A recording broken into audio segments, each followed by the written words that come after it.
Hi, xin chào các bạn, chào mừng các bạn đã quay trở lại với kênh YouTube của Fastke và cảm ơn các bạn suốt thời gian vừa qua đã ủng hộ kênh của mình cực kỳ nhiều. Hôm nay thì có một anh khách anh mang máy Xiaomi 11T đến bên mình và yêu cầu bên mình là thay thế cái phần mặt lưng cho em nó. Thay mặt lưng của chiếc Xiaomi 11T có thể là một công việc khá đơn giản thôi, tuy nhiên thì để bảo vệ thiết bị của các bạn này và giúp cho nó trông mới mẻ hơn thì đây là một công việc cần thiết. Trong video ngày hôm nay thì mình sẽ show cho các bạn xem và quy trình và hướng dẫn cho các bạn cách mà thay nắp lưng của chiếc Xiaomi 11T một cách dễ dàng và an toàn. Ok, và những cái dụng cụ cần thiết cũng khá là cơ bản thôi, các bạn có thể hoàn toàn tự mua trên mạng nhé. Và dụng cụ thì mình sẽ không nói tới trong video ngày hôm nay. Các bước thực hiện thì các bạn sẽ đặt máy lên bàn nhiệt cho mình. Sau đó khi mà keo nó đã rã rồi sử dụng một chút nước phá keo nhé, thì chúng ta có thể tách được mặt lưng cho em nó. Mặt lưng của chiếc máy thì đã bị vỡ rồi.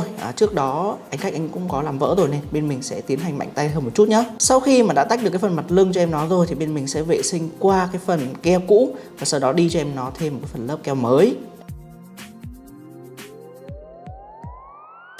Quy trình đi keo này thì các bạn cũng phải có một chút kinh nghiệm nhé.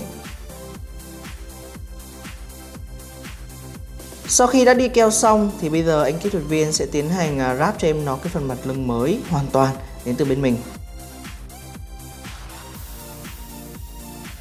Như vậy thì cơ bản cũng đã xong rồi. Bây giờ thì mình sẽ vệ sinh lại một lần nữa cái phần mặt lưng của chiếc máy và cũng như kiểm tra lại một vài những tính năng là hoàn toàn có thể đem máy và trao trả lại máy cho khách hàng rồi.